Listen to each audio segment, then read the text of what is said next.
오늘 은혜 받으실 하나님의 말씀은 고린도 후서 4장 11절로 12절 말씀이 되시겠습니다. 우리 살아있는 자가 항상 예수를 위하여 죽음에 넘겨짐은 예수의 생명이 또한 우리 죽을 육체에 나타나게 하려 함이라. 그런즉 사망은 우리 안에서 역사하고 생명은 너희 안에 역사하느니라. 아멘.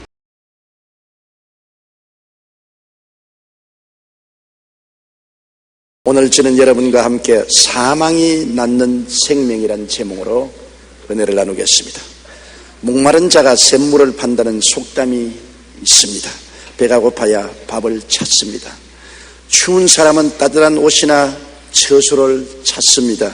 그 때문에 추운 지역에 있는 나라들이 선진국이 되고 따뜻하고 온화한 환경에 사는 나라가 후진국이 된 이유는 추운 나라에서는 그 환경을 극복하기 위해서 엄청나게 애쓰고 노력하지만 천혜의 복을 받은 환경에 사는 사람들은 자연히 게을러지기 마련인 것입니다. 신앙도 마찬가지입니다. 고통이 심할수록 그 고통을 극복하기 위하여 주님을 찾고 의지함으로 신앙이 깊어진 것입니다.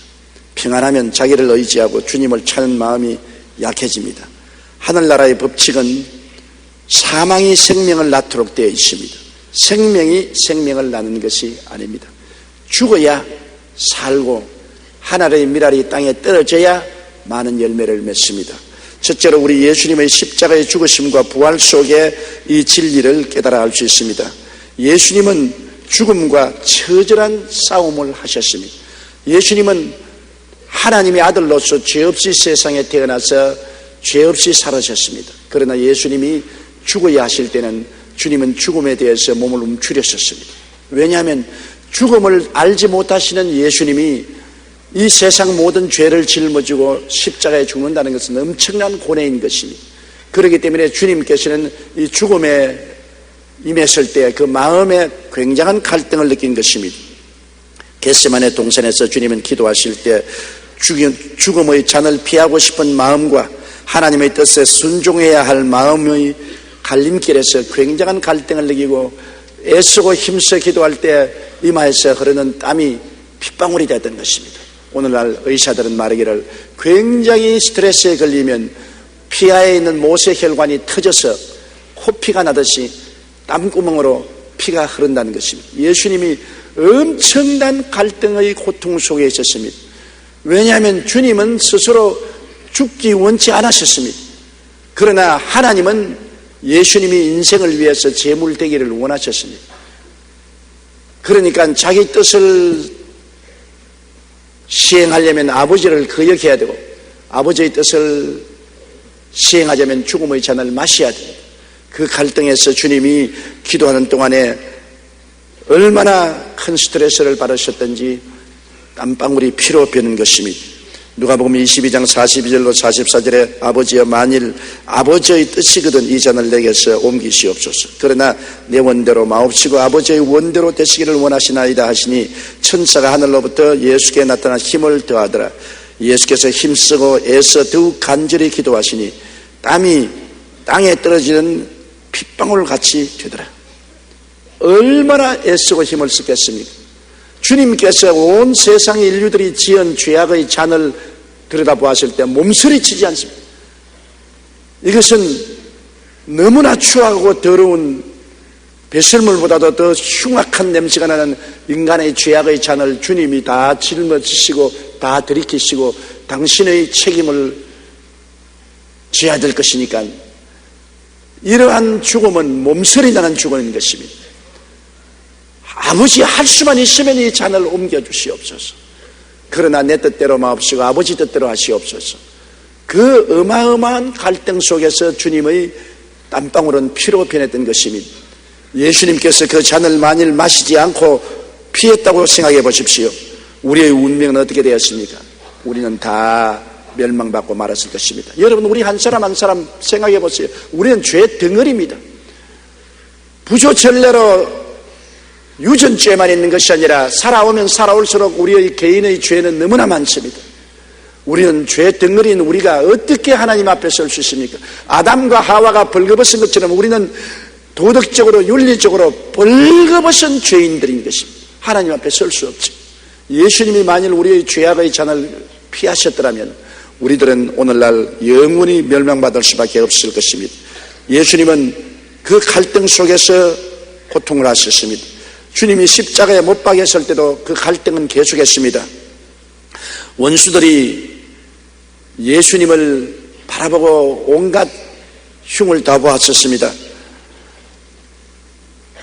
그때 예수님께서 그 십자가의 고통 가운데서 하나님께 구했으면 12영 되되는 천사를 보내서 예수님을 십자가에서 내려오고 승리하도록 만들어 주셨을 것입니다. 그러나 예수님이 만일 십자가에서 내려왔다면 우리의 죄는 청산되지 못하고 우리는 영원히 멸망받고 마다했을 것입니다. 예수님은 그 갈등을 가지고 있습니다. 주님이 살면 우리가 죽고 주님이 죽으시면 우리가 살고 하는 그 어마어마한 갈등 속에서 주님은 몸부림친 것입니다. 마태복음 26장 53절로 54절에 보면 너는 내가 내 아버지께 구하여 지금 12군단 더 되는 천사를 보내시게 할 수 없는 줄로 아느냐. 내가 만일 그렇게 하면 이런 일이 있으리라 한 성경이 어떻게 이루어지겠느냐 하시더라. 주님이 택하신 길은 고통과 죽음을 받아들임으로 인류에게 생명의 길을 열어놓는 것이었습니다. 진실로 사망을 통하여 생명을 주님이 낳으신 것입니다. 주님이 죽으면 우리가 살고 주님이 살면 우리가 죽는 그 지경에서 주님은 우리를 위해서 죽음의 길을 택하셨습니다. 하늘의 미랄이 되어 땅에 떨어져 썩어짐으로 많은 생명의 열매를 맺기로 주님이 결단을 내리신 것입니다. 마가복음 15장 31절로 32절에 대제사장들도 서기관들과 함께 희롱하여 서로 말하되 그가 남은 구원하였을 때 자기는 구원할 수 없도다. 이스라엘의 왕 그리스도가 지금 십자가에서 내려와 우리가 보고 믿게 할지어다 하며 함께 십자가에 못 박인 자를 또 예수를 욕하더라. 그들이 예수 그리스도를 욕한 것은 사실입니다. 저가 남은 구원하였으나 자기는 구원하지 못한다고 했습니다. 그 진리를 말한 것입니다. 예수님이 우리는 구원하였으나 자기는 구원하지 못했습니다. 자기를 구원하려고 십자가에서 내려오면 우리는 다 죽지요. 그러므로 우리를 구원했으나 주님은 자기를 구원하지 못했습니다. 주님이 자기를 구원하기 위해서 조롱하는 사람들 앞에서 십자가에 내려왔더라면 주님은 살았으나 우리는 다 죽었을 것입니다. 요한복음 10장 11절에 나는 선한 목자라 선한 목자는 양들을 위하여 목숨을 버린다고 말씀하셨습니다. 히브리서 2장 10절에 그러므로 만물이 그를 위하고 또한 그로 말미암은 이가 많은 아들들을 이끌어 영광에 들어가게 하시는 일에 그들의 구원의 창시자를 고난을 통하여 온전케 하심이 합당하다고 말씀하고 있는 것입니다. 그러므로 주님이 죽으셨다가 무덤에 들어가서 사흘 만에 부활하심으로 사망과 음부를 영원히 정복하시고 영원한 생명의 원천이 되신 것입니다. 죽어야 죽음을 이길 수가 있는 것입니다. 음부에 들어가야 음부를 정복할 수 있는 것입니다. 범을 잡으려면 범의 굴에 들어가야 되는 것입니다. 주님은 바로 사망과 음부의 굴인 무덤에 들어가셔서 3일 만에 사망과 음부를 이기시고 부활하심으로 영원한 생명의 원천이 되고 우리가 예수님을 의지해서 사망과 음부에 들어가지 않고 바로 천국으로 들어갈 수 있는 길을 열어주신 것입니다.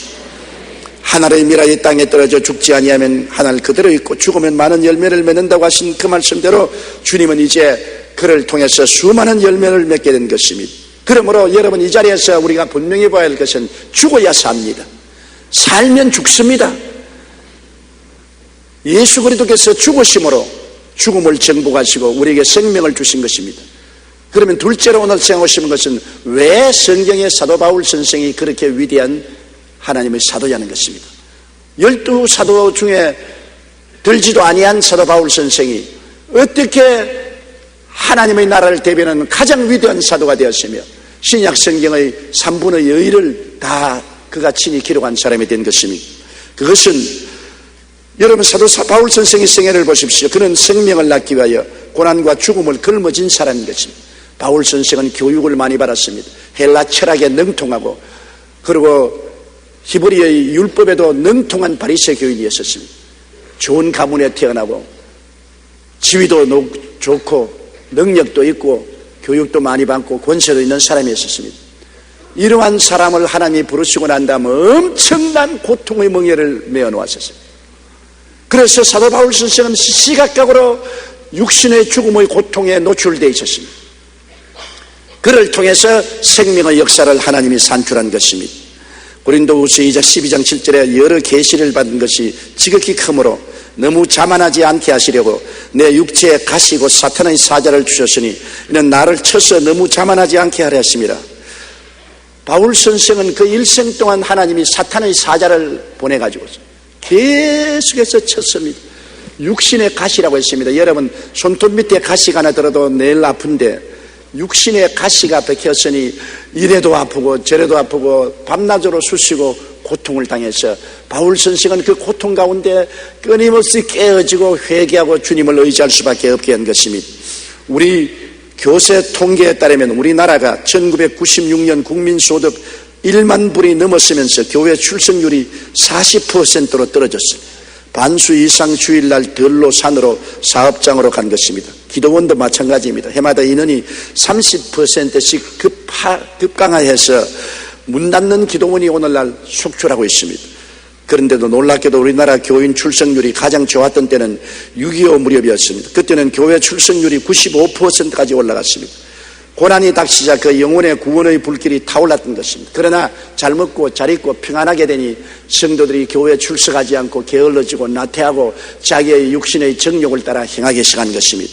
이러므로 하나님께서 우리에게 참으로 축복 주시기가 어렵습니다. 복을 주고 평안하게 하면 게을러지는 것입니다. 하나님을 멀리하는 것입니다. 그렇기 때문에 우리 주님께서는 고난도 축복도 언제나 밸런스가 잡히게 허락해 주셔야 되는 것입니다. 고난이 오고 난 다음에 복을 주시고 복을 주어서 또 세상으로 향하려고 하면 고난을 주시고 이렇게 밸런스를 잡아야 우리 영혼이 하나님 앞에 바로 설 수가 있는 것입니다. 바울 선생에게는 교만의 가시는 굴 속에서 복음의 불을 밝히기 위하여 억센 고통이 주어지는 것입니다. 왜냐하면 바울 선생은 교만할 수 있는 이유가 많습니다. 가문도 좋지요, 교육도 많이 받았지요, 머리도 좋지요, 유대인의 산헤드린 회원이지요. 거기에다가 예수 믿고 난 다음에 엄청난 하나님의 계시와 묵시를 받아 어느 사도보다 역사상 어느 기독교 교인보다 하나님께서 그리스도 대속의 비밀을 깊이 가르쳐 주셨지요. 그래서 교만해질 수 있는 이유가 너무나 많습니다. 사람은 이상 교만 안 해줄 수가 없어요. 교만의 가시는 굴이 우거져서 모든 신앙을 다 녹여버릴 수 있습니다. 그래서 이 교만의 가시는 불 속에서 신앙을 찾게 하기 위해서 하나님은 강력하게 그에게 육체의 고통, 사탄의 사자를 준 것입니다. 자만심이 깨어지게 하려고 하기 위해서는 고통을 당해야 됩니다. 사람이 괴로워야 깨어지지 괴롭지 않고 깨어지는 일이 없습니다. 호도를 깔 때 여러분 호도를 살살살살 손에 비벼서 호도가 까집니까? 망치로 때려야지. 포도를 따서 입에다 넣고 굴리면 단맛이 나오지 않습니다. 칵 깨물어야지. 감람류는 찧어야 감람기름이 나오는 것입니다. 사람은 그 속에 귀한 신앙의 아름다운 향기를 내려면 고통을 가해야 되는 것입니다. 바울은 육신이 너무 아파 목숨 걸고 하나님을 찾았고 그 때문에 신령해졌습니다. 너무나 아프기 때문에 바울은 집에 들어누워 있을 수도 없습니다. 계속해서 선교 여행을 해야 되고 계속 복음 전하고 계속 감옥에 들어가고 계속 매를 맞고 하면서도 육체의 가시가 몸을 찔러서 너무나 고통스럽기 때문에 그는 다른 것 생각할 여가가 없었습니다. 하나님이여 나의 힘을 주시고 은혜를 주시고 이 고통을 감내하고 극복하게 해주시옵소서. 고린도후서 12장 8절로 10절에 이것이 내게서 떠나가게 하기 위하여 내가 3번 주께 간구했더니, 여러분 한 번 기도한 것 아닙니다. 2번도 기도하고 3번도 기도했는데 바울이 기도했다는 것은 우리 평상심에 기도한 것이 아닙니다. 목숨을 걸고 주님께 나가서 한 번 기도하고 2번째 또 병 낫기 위해서 기도하고 3번째 또 육신의 가시 사탄이 떠나기를 위해서 간구하고 기도했더니 나에게 이르시기를 내 은혜가 내게 족하도다. 이는 내 능력이 약한 데서 온전하여 짐이라 하신지라. 그러므로 도리어 크게 기뻐함으로 나의 여러 약한 것들에 대하여 자랑하리니 이는 그리스도의 능력이 내게 머물게 하리 함이라. 그러므로 내가 그리스도를 위하여 약한 것들과 능력과 궁핍과 박해와 곤고를 기뻐하노니 이는 내가 약한 그때에 강함이라. 하나님이 고쳐주겠다고 말씀하지 않으시고 이 사람아 네가 약해야 나를 찾고 나를 붙잡고 매달리기 때문에 내가 능력을 주어서 내가 강하게 된다. 네가 자신만만하고 교만해지면 내가 필요 없게 되고 내 능력을 의지하지 않기 때문에 내가 너를 사용할 수 없다. 그래서 바울 선생은 오히려 육체의 가시가 와서 그를 괴롭힘으로 주야로 하나님을 찾고 하나님을 의지해서 하나님의 능력으로 삶으로 하나님의 귀한 도구가 된 것을 기쁘게 생각한다고 말했던 것입니다. 더 많은 생명의 역사를 위하여 더 많은 고난과 죽음을 체험해야 되는 것입니다. 여러분, 고통이라는 것은 죽음인 것입니다. 육체의 질병은 육체를 죽이는 것이요 생활의 고통은 생활을 죽이는 것입니다. 사망의 세력이 엄습해 와서 억누르기 때문에 괴로운 것입니다. 사망은 언제나 우리에게 괴로움을 가져옵니다. 사망보다 더 괴로움이 어디 있습니까? 나는 병상에서 죽어가는 우리 성도들을 방문하실 때 너무나 안타깝고 괴로워 견딜 수가 없어요.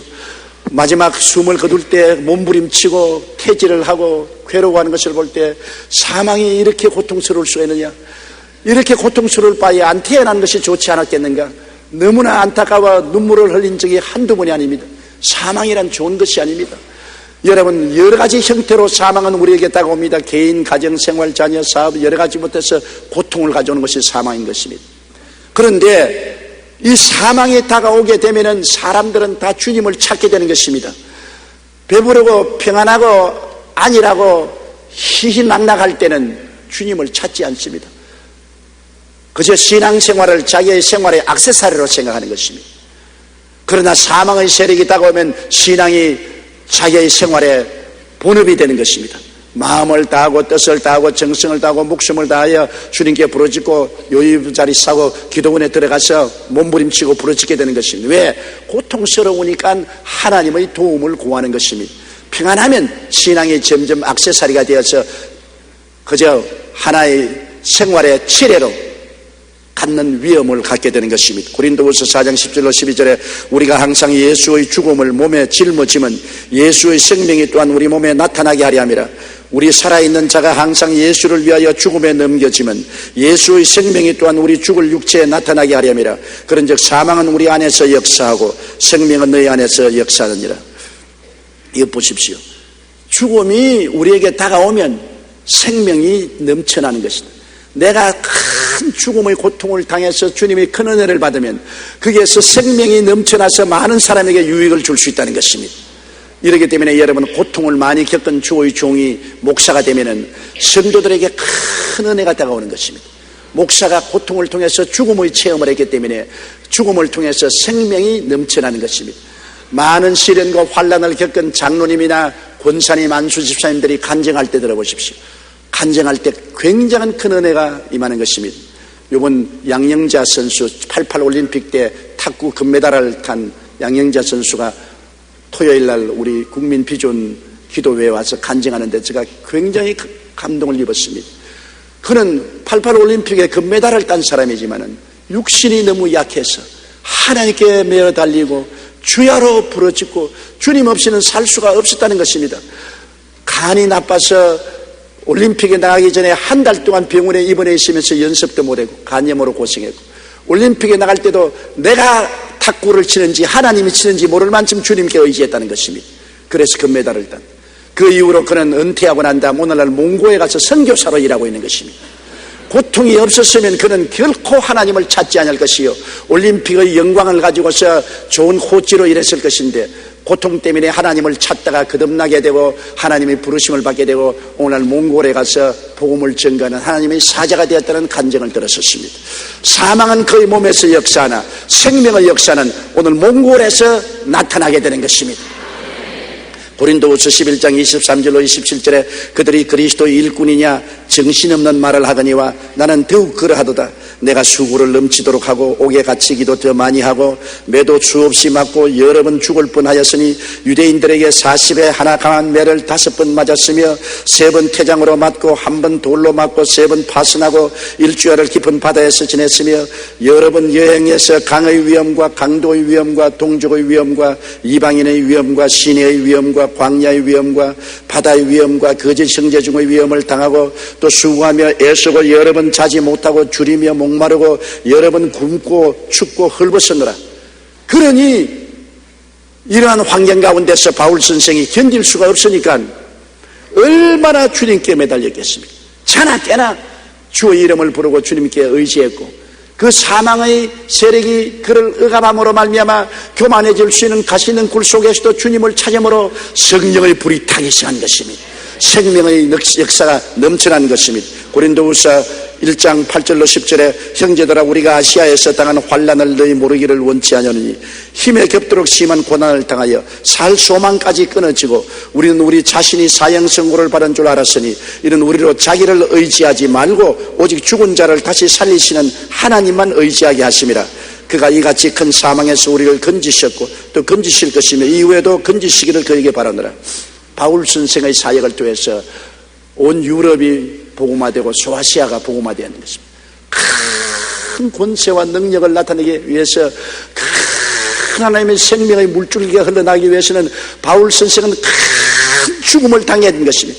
굉장한 고통을 당해야 바울 속에서 생명의 역사가 넘쳐날 수 있었습니다. 그렇기 때문에 바울 선생은 소아시아에서 얼마나 고난당했든지 살 소망까지 끊어지고 사형 선고를 받은 줄 알았다고 했습니다. 거기에서 바울은 말하기를 이는 우리로 자기를 의지하지 말고 오직 죽은 자를 다시 살리시는 하나님만 의지하게 하려 하십니다. 그래서 바울 선생을 통해서 얼마나 하나님의 능력이 크게 나타나는지 소아시아와 마게도니아 일대 구라파가 예수를 믿는 복음의 역사가 일어나게 된 것입니다. 여러분, 진통하지 않고 어린애기 낳는 어머니가 있습니까? 어린애기를 낳을 때 어머니가 다 진통하지 않아요. 어린애기가 크면 클수록 진통을 더하지 않아요. 고통당하지 않고 생명을 낳을 수가 없습니다.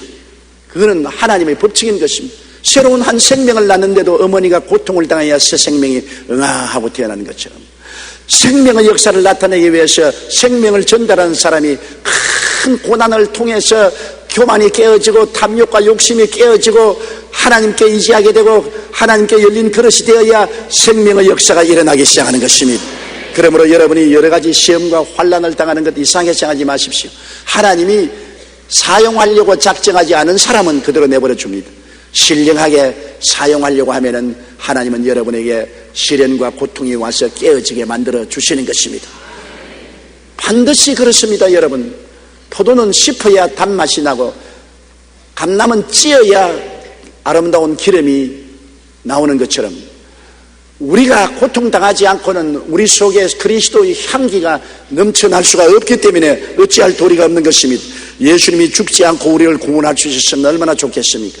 안 죽고는 예수님이 우리를 구원할 수 없기 때문에 십자가에 죽으신 것입니다. 마르틴 루터 킹 목사님의 자서전 나에게는 꿈이 있습니다에 보면 한때 목사님이 백인들을 위협으로 두려움에 떨고 있었던 이야기가 나옵니다. 그는 몽고메리 버스 스트라이크를 주도하고 있을 때 많은 백인 우월주의자들이 테러와 폭파 협박을 해왔습니다. 그들의 협박이 얼마나 위협적이었던지 킹 목사님은 두려운 마음에 이제는 이 일에 손을 떼야 되겠다고 생각이 들었습니다. 그러나 먼저 하나님께 기도하고 결정하자고 생각하고 무릎을 꿇어 하나님 어찌하면 좋겠습니까? 우리는 백인들에게 무시를 당하고 버스를 타도 백인들 가는 탄이 따로 있고 우리는 뒷좌석에 따로 앉고 식당에 가도 백인들 앉는 자리가 따로 있고 흑인은 따로 있고 백인이 있는 곳은 출입도 못하고 백인이 치는 골프장에 흑인은 들어가지도 못하고 이런 차별을 얼마나 당해야 되겠습니까?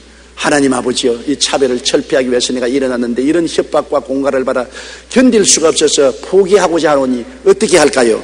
그러자 성령의 음성이 들려왔습니다. 루터야, 정의를 위해서 일어서라. 평등을 위해 일어서라. 진리를 위해서 일어서라. 보라, 세상 끝날까지 내가 너와 함께 있을 것이다. 결코 너를 혼자 내버려 두지 않을 테니 싸움을 계속하라. 즉시 마틴 루터 킹 목사님의 마음 가운데 두려움이 사라지고 어떤 어려움에도 의연히 대처하겠다는 용기가 생겼습니다. 그렇다, 내가 죽으면 우리 흑인들이 살고 내가 살면 흑인들이 죽는다. 내가 흑인 백성들이 지도자이기 때문에 내가 죽겠다고 결심했습니다. 결국 그는 백인들의 위협과 협박에도 불구하지 않고 계속해서 흑인 해방운동과 비폭력 저항운동을 이끌었습니다. 그러나 결국 그는 암살당했습니다. 그가 죽음으로 말미암아 흑인 해방운동은 온 미국 전국에 퍼져나고 결국에는 흑인 차별 대우가 철폐되어 버리고 마는 것입니다. 오늘 마틴 루터 킹 목사의 생일날은 미국 대통령까지 나와서 축사를 하는 것입니다. 한 사람이 죽음으로 말미암아 해방과 자유라는 생명의 역사가 온 미국 천지에 퍼져서 미국의 흑인들이 이젠 백인과 차별 없이 버스를 타고 식당에 들어가고 골프장에도 들어가고 계속 같이 경쟁하면서 살아갈 수 있는 자유와 해방을 얻을 수가 있는 것입니다. 오늘날은 미국의 국무장관 콘돌리사 라이스는 흑인 여자 아닙니까? 한 사람이 목숨을 바치고 죽음으로써 생명과 자유와 해방의 역사가 우리에게 일어나는 것입니다.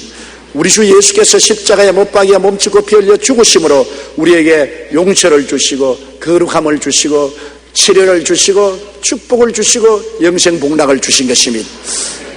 셋째로, 여러분 가시떨기에 붙은 불을 생각해 보십시오. 모세가 광야에서 가시떨기에 불이 붙은 것을 보고 이스라엘에게서 가보니까 가시떨기 가운데서 하나님이 말씀하셨습니다.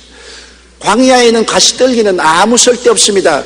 그거는 건축 자재도 못 쓰고 뗄감도 안 됩니다. 가시떨기라는 것은 그냥 찔레가 된 것으로 아무 소용이 없어요. 그러나 그곳에 하나님의 성령의 불이 임하시니까 하나님의 음성이 들리는 강단이 된 것입니다. 여러분, 아담의 자손들은 다 탐심과 욕심의 가시떨기 속에 태어났습니다. 여러분과 나는 모두 다 가시떨기요, 아담의 자손들로서 육신의 정욕, 안목의 정욕, 이성의 자랑의 가시떨기가 우거진 가시나무인 것입니다. 우리 속에 하나님의 성령의 불이 타기 위해서는 우리 자신을 하나님께서 시험과 환난을 통해서 깨어지게 해야 이 가시떨기 속에서 성령의 불이 타오를 수 있는 것입니다. 성령이 들어올 수 있는 길이 있어야 되지 않습니까? 가시떨기가 우거진 곳에 내가 깨어지고 내가 그릇이 비어져야 주님이 들어와서 성령의 역사를 베풀 수가 있는 것입니다. 우리들은 항상 자기의 쾌락과 행복을 생각하고 인생 성공을 위하여 하나님도 이용하는 것입니다. 오늘 하나님께서 얼마나 이용을 당합니까? 성전에서 장사하는 사람들이 대제사장과 제사장과 협조해서 비둘기도 팔고 돈도 바꾸고 짐승도 팔고 했습니다. 예수님이 성전에 들어가실 때 채찍을 만들어서 이 모든 짐승들을 쫓아내시고 돈 바꾸는 자의 상을 더 엎으시고 말씀하기를 아버지의 성전으로 강도의 굴레를 만들지 말라, 나의 집은 기도하는 집이라고 하나님 말씀하셨다고 하는 것처럼 오늘날 많은 사람들이 모두 다 교회를 이용해서 돈벌이하고 장사하고 자기 이익을 얻으려고 하나님을 이용하는 사람들이 많습니다.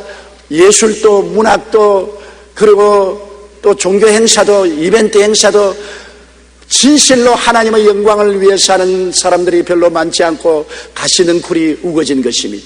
그렇기 때문에 주님께서 핍박과 환난을 교회에 보내어서 깨어지고 회개하게 만들어주는 것입니다. 가시떨기 속에 구원의 불이 붙기 위해서는 크고 작은 고난, 즉 사망의 세력이 압박해야 되는 것입니다. 사망의 세력이 압박을 해야 깨어져요. 그 가시떨기 속에서 생명의 역사가 일어나는 것입니다. 시편 9편 13절에 나를 사망의 문에서 일으키시는 주여, 나를 미워하는 자에게서 받은 나의 고통을 보소서.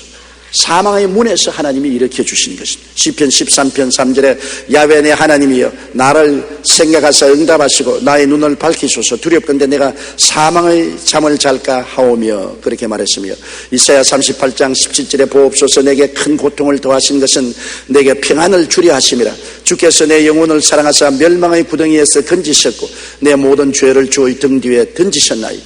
큰 고통이 오는 것은 생명을 주기 위해서 그렇게 하시는 것입니다.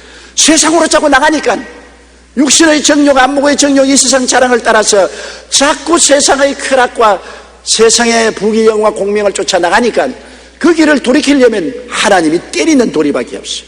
하나님이 고통을 주는 것밖에 없어요. 그래서 세상 길이 막히니까 그때야 천부여지없어 손들고 옵니다. 주님께로 나오죠. 탕자가 좋을 때는 아버지에게 내게 속한 분깃을 내게 주소서. 아버지 재산 다 빼앗아 가지고서 먼 나라로 가서 창기들과 함께 허랑방탕하고 살았지 않습니까? 그러나 다 허비하고 그 나라에 기근이 다가오고 먹을 것 없고 나중에는 돼지 소굴로 들어가서 돼지를 치면서 쥐염윤회를 얻어먹으려고 해도 돼지에게 물려서 상처만 받고 거의 굶주려 죽게 되자 그는 아버지를 생각하고 집을 생각했습니다. 호화스러울 때는 아버지도 집도 생각하지 않았었습니다. 그러나 그때 그는 말하기를 내 아버지 집에는 먹을 것이 많고 있을 곳이 많은 종들도 많은데 나는 이곳에서 줄여 죽는구나. 내가 회개하고 아버지께로 돌아가자. 아버지 하늘과 아버지께 죄를 지었사오니 아들이라 칭함을 감당치 못하겠사옵니다. 종 중에 하나로 보소서. 이렇게 하고 돌아가겠다고 말한 것입니다. 고통이 그로 하여금 정신이 들게 한 것입니다. 사람들이 다 제정신이 아니에요. 마귀가 들어와서 사람들의 마음을 꽉 잡아서 모르다 사람들의 마음이 획 돌아버린 것입니다. 어디로 돌았느냐? 하나님께로부터 마귀에게로 돌아간 것입니다. 천당에서 세상으로 돌아간 것입니다. 영생에서 지옥으로 마음이 획 돌아간 것입니다. 세상 사람들은 오늘날 여러분 많은 지식이 있고 많은 교육을 받았다고 생각하지만은 하나님 편에서 볼 때는 완전히 획 돌아버린 것입니다. 완전히 죽음의 방향으로 돌아선 것입니다. 탐욕의 방향으로, 죄의 방향으로, 마귀의 대열로 따라가는 것입니다. 이러한 사람들을 그 대열에서 돌이키기 위해서는 고통을 가할 도리밖에 없습니다. 채찍으로 때리고 환난이 다가오고 고통이 다가오고 눈물이 다가오면 그 생활에서 다시 좀 돌이켜 생각하고 나를 살려줄 자는 하나님밖에 없겠구나, 하나님을 찾게 되는 것입니다. 그리고 하나님 품으로 안겨 들어오게 되는 것입니다. 보옵소서, 내게 큰 고통을 더하신 것은 내게 평안을 주려 하심이라. 하나님이 우리에게 고통을 허락하는 것은 우리에게 내세 평안 복락을 주기 위해서 그렇게 허락하시는 것입니다. 그러므로 예수께로 돌아오면 고난은 우리에게 큰 축복이 되어지는 것입니다. 오늘날 성자로 칭송받는 성 프란시스는 본래 부잣집 아들로 부족한 것을 모르고 자랐습니다.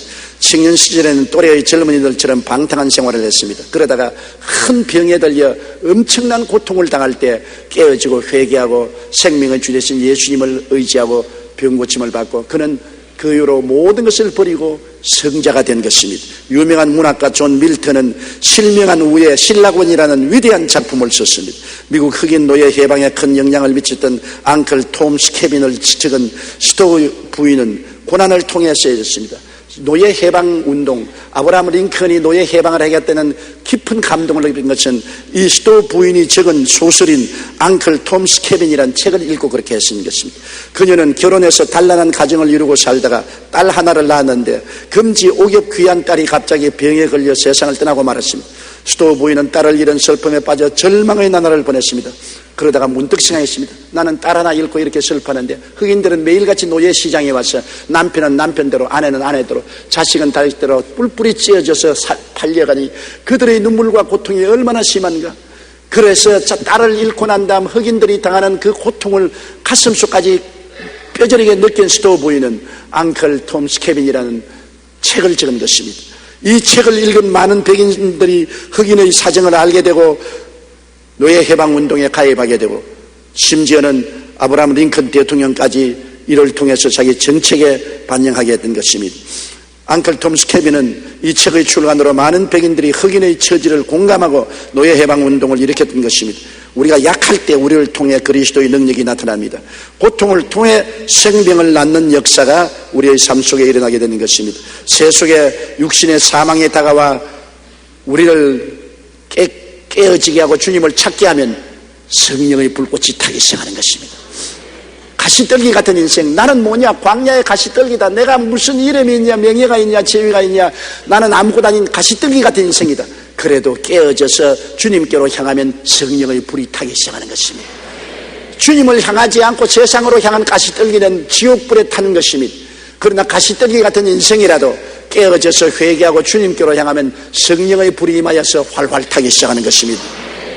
고통 당할 때 생명의 주님을 간절히 찾게 되기 때문인 것입니다. 호세아 5장 15절에 그들이 그 죄를 뉘우치고 내 얼굴을 구하기까지 내가 내 곳으로 돌아가리라. 그들이 고난받을 때 나를 간절히 구하리라. 고난받을 때 하나님을 간절히 구할 것이고 그때까지 하나님은 숨어 계시겠다고 말씀하신 것입니다. 시편 50편 15절에 환난 날에 나를 부르라. 내가 너를 건지리니 내가 나를 영화롭게 하리라. 환난이 다가와야 주님께 부르짖어 기도하게 된다는 것입니다. 시편 119편 71절에 고난당한 것이 내게 유익이라. 이로 말미암아 내가 주의 율례들을 배우게 되었나이다. 시편 119편 67절에 고난당하기 전에는 내가 그릇 행하였더니 이제는 주의 말씀을 지키나이다라고 말씀한 것입니다. 나는 위대한 과학자보다 신실한 크리스찬이 되고 싶다는 책을 적은 세계적인 원자력 전문가 정근모 박사의 자서전입니다. 정근모 박사는 과학처 장관이기도 했고 현재는 명지대 총장으로 집 없는 사람들에게 집을 지은 헤비타트 총재로서 일하고 계신 것입니다. 정근모 박사는 어릴 때 얼마나 천재였던지 중학교를 수석으로 졸업하고 고등학교 2학년 때 검정고시에 입학해서 서울대학교에 들어갔고 20대 초반에 미국으로 건너가서 유명 대학에서 박사를 받아 25살에 미국의 유명한 대학교 교수가 되었었습니다. 그래서 당시 미국인들은 정금호 박사에게 꼬마 교수라는 별명을 붙여주기도 했습니다. 그는 머리도 천재고 지위도 있고 명예도 있고 모든 것이 좋았습니다만 그에게 견디기 어려운 고난이 있었습니다. 아들 하나가 어려서부터 병으로 고생해서 중대한 수술을 6번이나 했습니다. 나중에는 정금호 박사 자신이 신장 하나를 떼어서 아들에게 주었습니다만 결국 그 아들은 주님을 잘 믿고 중생하고 하나님을 섬기는 가운데서 천국으로 갔었습니다. 그는 이런 고통을 겪으면서 인간의 한계를 깨달았습니다. 아무리 세상의 의술이 발달하고 자신이 천재라는 소리를 들으며 살았지만 자식의 병 앞에서 인간의 나약함을 절감하게 느끼고 하나님을 의지하게 된 것입니다. 정금호 박사는 그 책에서 이렇게 말했습니다. 인생의 고통스러운 경험이 때로는 귀한 자산이 된다는 것을 깨닫게 되었다. 인생의 시련이 없었더라면 나는 기도하지 않았을 것이다. 내 아들의 고통이 없었더라면 예수님을 나의 구주로 영접하지 않았을지도 모른다. 그러면서 그는 세상의 모든 고통으로 신음하는 사람들에게 들려주고 싶은 교훈으로 시련을 만나거든 기도하십시오. 그렇게 덧붙였습니다. 고통과 시련이 가시떨기 속에 있는 정금호 박사를 깨어지게 하고 하나님을 향하게 하고 오늘날 성령의 불을 받아 하나님의 사업을 위해서 혼신의 힘을 기울여서 일하게 만들어주신 것입니다. 나는 정금호 박사를 만날 때마다 그 인품의 고상함과 그 겸손함을 보고 늘 느끼는 점이 많습니다. 그는 세계가 알아주는 원자 박사입니다. 그는 원자 과학이 한국이 나온 세계적인 학자입니다. 그럼에도 불구하고 그는 너무나 겸손하고 예수님 앞에서 벌벌 떨고 그리스도 앞에 무릎을 꿇는 훌륭한 대학 총장이요 한림은 이장이요 헤비타트 의장인 것입니다. 왜 그러냐? 고통이 그를 그렇게 만드는 것입니다.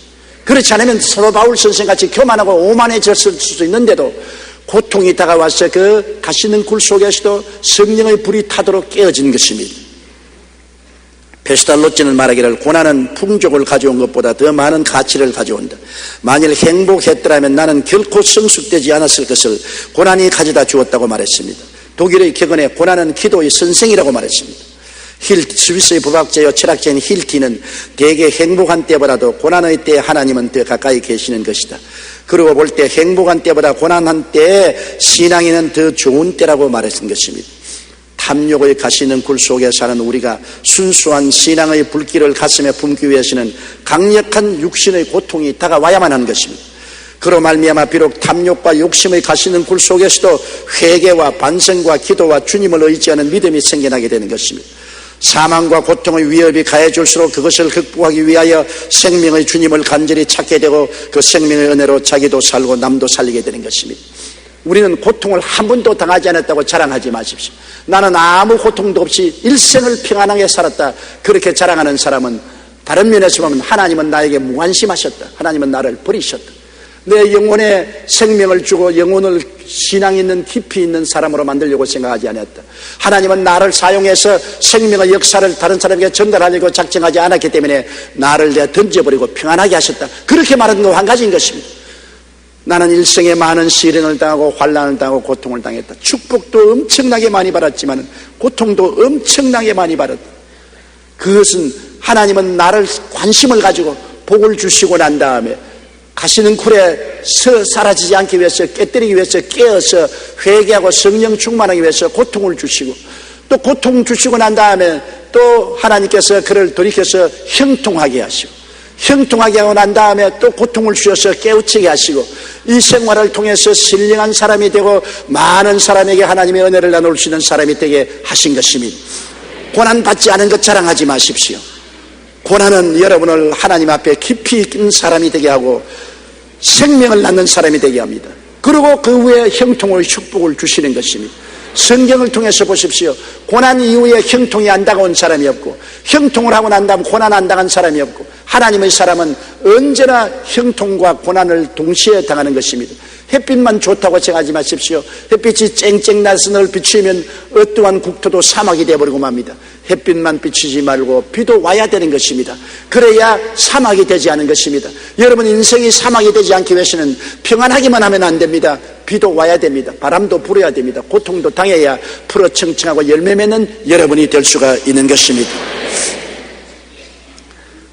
어느 병실에 걸린 시를 제가 읽어보고 굉장히 감동을 느꼈습니다.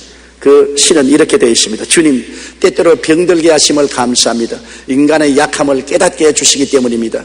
가끔 고독의 수렁에 내던져주심도 감사합니다. 그것은 주님과 가까워지는 기회가 되기 때문입니다. 일이 계획대로 안 되게 틀어주심도 감사합니다. 그래서 나의 교만이 반성될 수 있는 기회를 주시기 때문입니다. 아들, 딸들이 걱정거리가 되게 하시고 부모와 친구가 짐으로 느껴질 때도 감사합니다. 그래서 인간된 보람을 깨닫게 해주시기 때문입니다. 먹고 사는데 힘겹게 하심을 감사합니다. 눈물로서 빵을 먹는 심정을 이해하기 위해서는 내가 먹고 사는데 힘이 겨워야 가난한 사람을 이해할 수 있기 때문입니다. 불의와 허위가 득세하는 세상에 태어난 것도 감사합니다. 그래야 하나님의 정의가 분명하게 드러나기 때문입니다. 땀과 고생의 잔을 맛보게 하심을 감사합니다. 그래야 주님의 사랑을 깨닫게 되기 때문입니다. 주님, 감사할 수 있는 마음을 주심을 감사합니다. 다 같이 고개 숙여 기도드리겠습니다. 사랑이 많으신 우리 아버지 하나님, 우리 사람들은 고통을 회피합니다.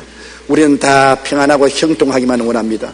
그러나 평안하고 형통하면 세상으로 향하고 마귀를 따라가고 육신을 따라가고 멸망받을 수밖에 없습니다. 고난 없이 생명이 태어날 수가 없지 않습니까?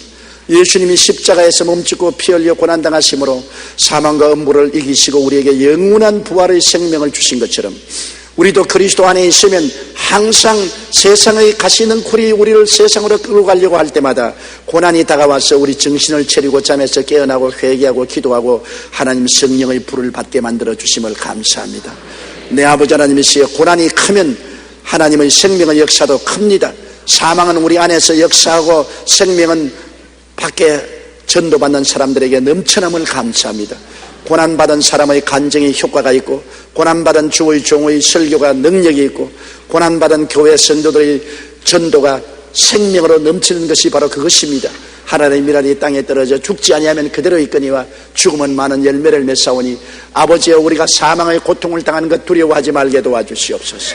고난 속에 깨어지고 회개하고 부르짖어 하나님으로 충만하여 비록 가시는 굴 같은 우리지만은 성령의 불길이 우리 속에 활활 타게 만들어 주옵소서.